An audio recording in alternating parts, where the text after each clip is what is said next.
আজি পুৱা উঠিয়ে এটি বেলেগ ডিউটি কৰিলোঁ। ভাগিনক খোপা এটা ধুনীয়াকৈ সজাই দিলোঁ, ৰিং খোপা এটা।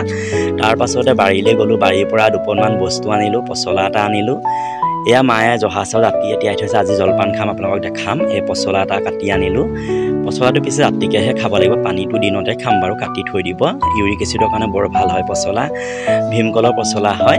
আৰু তাৰ পাছতে ভাতকেলা 4টি পালোঁ। তাৰপিছতে এইটো দৈ আনি থৈছোঁ, গৰু দৈ হয়। আজি জলপান খাব লাগিব আগবেলা, মানে জহা চাউল আছিলে। জহা চাউল মায়ে অলপ মানে বেলেগ এটা প্ৰক্ৰিয়াই বনাব। আৰু বাহিৰলৈ যাওঁ, এইটো ঢেঁকী দেখিছে ন, ঢেঁকীটো অনা হ'ল আজি 2 মাহেই হ'ল প্ৰায়। ঢেঁকীটো মানে ফিটিং কৰা নাই, মানে ৰেডি কৰা নাই, সাজু কৰা নাই। এই মায়ে পোৱাল বেঙেনা ছিঙি আছে। পোৱাল বেঙেনা আটাইতকৈ প্ৰিয় হয়। আপোনালোকৰ কেনেকুৱা জনাবচোন। পোৱাল বেঙেনা খাই বহুত ভাল লাগে। পুৰিয়ে হওক বা তেলত দিয়ে হওক বা ভাজিয়ে হওক বা দালিত দি পিটিকা কৰা। এয়া গোল নেমু ছিঙি আনিলে মায়ে।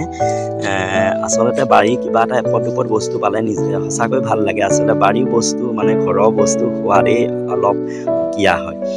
তাৰ পাছতে কি ক'ম আৰু, এয়া গোটাই ল'লোঁ। আজি মানে বৌ এজনী ঘৰলৈ যাম, আপোনালোকক এইটোকে জনাইছোঁ। বৌ এগৰাকী ঘৰত মই কলডিল আৰু কি পাৰোঁ এপদ দুপদ বস্তু দিম। তেওঁ মোক চাউল দিম বুলি কৈছিলে, উখোৱা চাউল।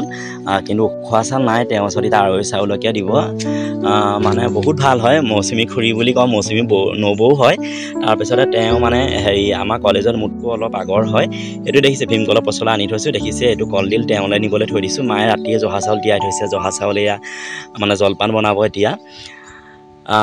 সঁচাকৈ বাৰীৰ বস্তু বহুত ভাল লাগে হয়। আপোনালোকেও কৰিবচোন, বাৰীৰ বস্তুটো সোৱাদেই বেলেগ হয়। পাচলিয়ে হওক বা যিয়ে হওক, চাউলকেইটা হওক। মৌচুমী খুৰীহঁতৰ যিটো মানে ধান খেতি কৰে, তেওঁলোকৰ মানে সাৰ নিদিয়ে। সেইকাৰণে মানে ময়ে দাইছিলোঁ যোৱাবাৰ।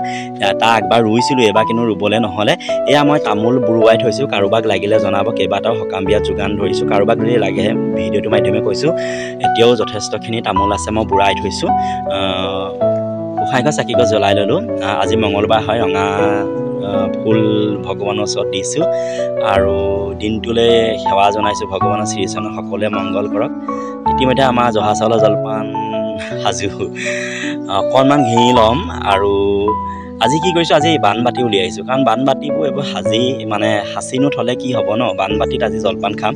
ঘটি উলিয়াইছোঁ, কালিৰ পৰা ঘটি ব্যৱহাৰ কৰিছোঁ পানী খাবলৈ। আগতো মানে খাওঁ, আগতে দেউতাকহে ঘটি দিছিলোঁ। ঘটি আমি ব্যৱহাৰ নকৰোঁ। এতিয়া আমি মই 2টা ঘটি উলিয়াই লৈছোঁ। মা এটা ঘটি, মোৰ এটা ঘটি। কাৰণ আমাৰ গোঁসাই ঘৰৰ ঘটিটো বেলেগে আছে ভকতৰ কাৰণে। এইটো মাছ মাংস লগালেও কোনো মানে আপত্তি নহয়।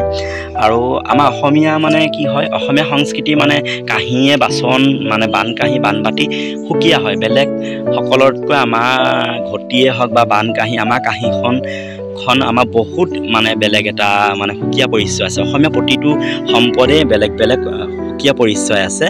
এয়া জহা চাউল বাতিত বাঢ়ি ল'লোঁ। তাৰ পাছতে আৰু এটা কথা জনাওঁ, হাঁহি মৰিব। আমাৰ মায়ে বাতিত কেতিয়াও জলপান নাখায়। বিহুৱে হওক বা যেতিয়াই হওক বাতিত জলপান নাখায়। আমাৰ মাহঁত জকাইচুকত ধানৰ খেতি কৰা হয়, মাটি ৰোৱা হয়। কঁকাল খৰখৰি বিলত নামি পিনি এয়া মালৈ আগবঢ়াই দিছোঁ। এয়া মই খাম, মই বেছি খাব নোৱাৰোঁ মানে। আমাৰ মাহঁতে কিন্তু জলপান খাই দিনটো থাকে। দৈ মানে বিজু গগৈৰ পৰা লৈছোঁ, মোৰ লগৰ হয়। অকণমান মই ঘি লৈ লৈছোঁ জলপানৰ লগত, তেতিয়া ভাল লাগে। আৰু মানে আপোনালোকক এইটো মাধ্যমে জনাওঁ, পনীৰ আৰু দৈ যদি লাগে, কিবা শাক পাচলি জহা চাউলৰ পৰা আদি কৰি, মোৰ লগৰ হয়, আমি একেলগে সহপাঠী আছিলোঁ। হাতীমৰা গাঁও, যোৰহাট ডিষ্ট্ৰিক্টৰ। সি বহুত পনীৰ আৰু গাখীৰ যোগান ধৰে বিয়া সবাহ সকলোতে। আপোনালোকক যদি কাৰোবাক লাগে জনাব পাৰিব, মোৰ লগত কণ্টেক্ট কৰি ল'ব। মই তাক মানে কণ্টেক্ট কৰাই দিম, যোগাযোগ কৰাই দিম। আপোনাক গাখীৰ প্ৰয়োজন হ'লে জনাব। ইতিমধ্যে আমাৰ জলপান ৰেডি। ওপৰৰ দৈকণ বহুত ভাল লাগে, মানে একদম ক্ৰীমৰ দৰে ধুনীয়া ডাঠ হৈ থাকে। গাখীৰটো কিন্তু বেয়া নহয়। যি কেইদিন মই তাৰ পৰা গাখীৰ লৈছোঁ, আৰু মই এঘৰৰ পৰা লওঁ ভূঞা গাঁও, কিন্তু গাখীৰ কেতিয়াও বেয়া নিদিয়ে। ইতিমধ্যে মই জলপান খাব লৈছোঁ। আৰু মানে সঁচা কথা ক'বলৈ গ'লে একদম মানে মনটো ভাল লাগিছে। ঘৰৰ জহা চাউল, যিটো জহা চাউল মানে সাৰ নিদিয়া আনিছোঁ। আৰু দৈও ঘৰৰ হয়, ঘৰুৱা দৈ, মানে কোনো ভেজাল নাইকিয়া।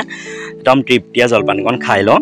তাৰ পাছতে মই এয়া কলডিল এটা তাৰপৰা কিবা কিবি 2-এপদ বস্তু মানে পাচলি বান্ধি লৈছোঁ। নৱগ্ৰহৰ পৰা আহোঁগৈ, তেওঁ মোক চাউল কেইটামান দিম বুলি কৈছিলে। মই মানে উখোৱা চাউল বিচাৰিছিলোঁ, তেওঁ মোক আগতেও দিছে, বিহুত যোৱাৰ পৰা আগতেও তেওঁ মোক চাউল দিছে বিহু বুলি। আজিও মাতিছে, তেওঁ বহুত দিনৰ আগতে মাতিছিল। মোলৈ উখোৱা চাউল থওঁতে উখোৱা চাউল মলঙি গ'লগৈ। ঘৰৰ পৰা ইতিমধ্যে ওলালোঁ, মই চাইকেলখন ল'লোঁ। বহুত গৰম, আপোনালোকক কি জনাম। একদম এতিয়া অকণমান আমাৰ এইটো গলি হয়, গলিকেইটাই ওলাই পিনি তাৰপিছতে মই ধুদুৱালিয়েদি মই যামগৈ। প্ৰায় 2.5 কিলোমিটাৰমান চাইকেল চলাব লাগিব। উপায় নাই আৰু, যথেষ্ট ৰ'দ দিছে, মানে আপোনালোকক ক'বলৈ ভাষা নাই। মানে চকুকেইটা জাপ খাই আহিছে, বুজি পাইছে, ইমানেই ৰ'দ নহয়। চাৰিওফালে আমাৰ এইফালে ৱাল দিয়া হয়, বৰষুণ দি দিলে একদম কেতিয়াবা পানী গাঁঠিটো তিতি যায়গৈ, পানী জমা হৈ যায়। উপায় নাই, কি হ'ব, অপৰিকল্পিতভাৱে যদি মানুহে ঘৰ বনায় এনেকুৱাই হয়। মানে বেয়াও লাগে কেতিয়াবা পানী। সকলোৱে আজিকালি মানে সীমা কাষত, মানে আমাৰ টাউন এৰিয়াত কি হয়, খাল নাখান্দে, সেইটো কাৰণে বহুত অসুবিধা হয়। কিন্তু এতিয়া মানুহে এইটো পৰিকল্পিতভাৱে ঘৰ দুৱাৰ বনালে কিন্তু সকলোৱে সুবিধা হয়। বহুত গৰম, উপায় নাই, চকু মেলিব পৰা নাই। ইতিমধ্যে মই চাইকেল ৰেডি কৰি ঘৰৰ পৰা ওলালোঁ। ইতিমধ্যে মই আমাৰ ধুদুৱালি কাষেৰে মানে নাজিৰা ৰোড পালোঁহি। তাৰপাছতে অলপ সোমালে মই তেওঁলোকৰ ঘৰ পামগৈ। এই খুৰীগৰাকীয়ে মানে গুৱাহাটীত মানে তেওঁ কেক নিমকি বনাবলৈ শিকি আহিছে। তেওঁৰ হাতে বহুত ভাল লাগে। মোক কেইবাবিধো মানে মোক মানে হেৰি বস্তুৱে তেওঁ চাহ দিয়ে। যেতিয়াই যাওঁ আমাক পথাৰতো তেনেকৈ দিয়ে। তেওঁলোকৰ ঘৰৰ পালোহি, গোঁসাইঘৰ চাকি জ্বলি আছে। কিন্তু কি হয়, তেওঁৰ হাতেৰে নিমকি আৰু কেকহে আজি খাম, বাকীকেইটা মই ঘূৰাই দিলোঁ। তেওঁ মোক অলপ চাউল দিলে, 3 কেজি ওপৰ চাউল দিছে। বহুত ধন্যবাদ। ভিডিঅ'টো কেনেকুৱা লাগিলে আপোনালোকে